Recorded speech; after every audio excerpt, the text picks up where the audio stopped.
Assalamualaikum warahmatullahi wabarakatuh. Perkenalkan, nama saya Intan Lituahayu, NPM 2201010047.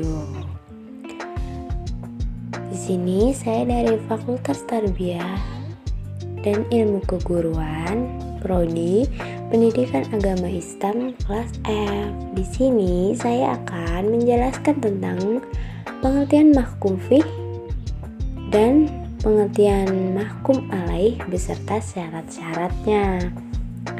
Yang pertama yaitu pengertian mahkum fih.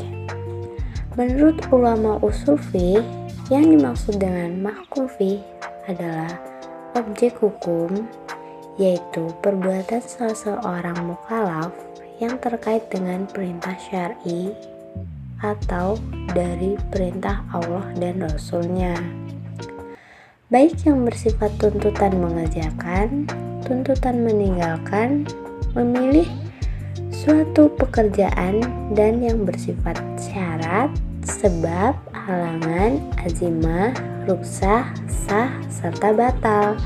Objek hukum sendiri adalah perbuatan. Para ulama pun sepakat bahwa seluruh perintah syar'i itu ada objeknya, yakni perbuatan mukallaf, dan terhadap perbuatan mukallaf tersebut ditetapkan suatu hukum. Selanjutnya yaitu syarat-syarat mahkum fih.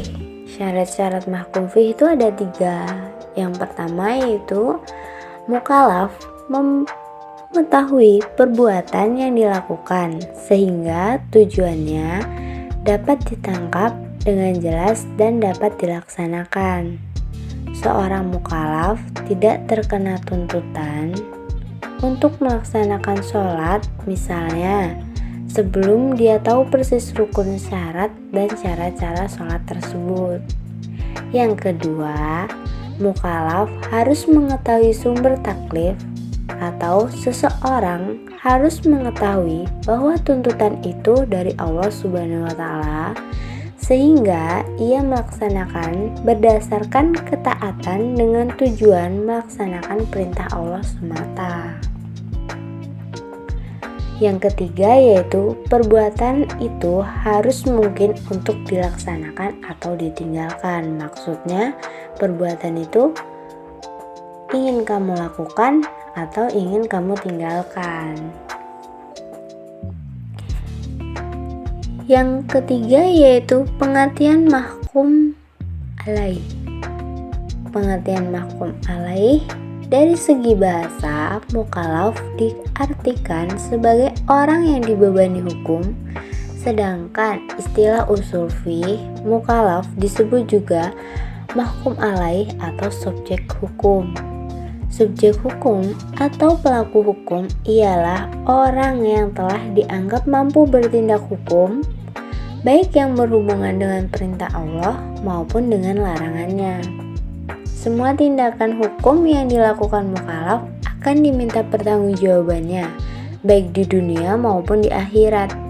Ia akan mendapatkan pahala atau imbalan bila mengerjakan perintah Allah, dan sebaliknya, bila mengerjakan larangan-larangannya akan mendapatkan siksa atau resiko dosa karena melanggar aturannya, di samping itu tidak memenuhi kewajibannya. Syarat-syarat mahkum alaih ada 2. Yang pertama yaitu orang itu telah mampu memahami atau mengetahui kitab syar'i atau tuntutan syara yang terkandung di dalam Al-Quran dan Sunnah, baik secara langsung maupun melalui orang lain. Yang kedua, yaitu orang-orang tersebut mampu dalam bertindak hukum. Dalam usul fih disebut dengan ahliyah atau kepantasan menerima taklif.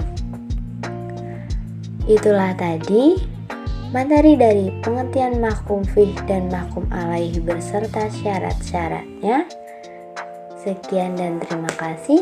Wassalamualaikum warahmatullahi wabarakatuh.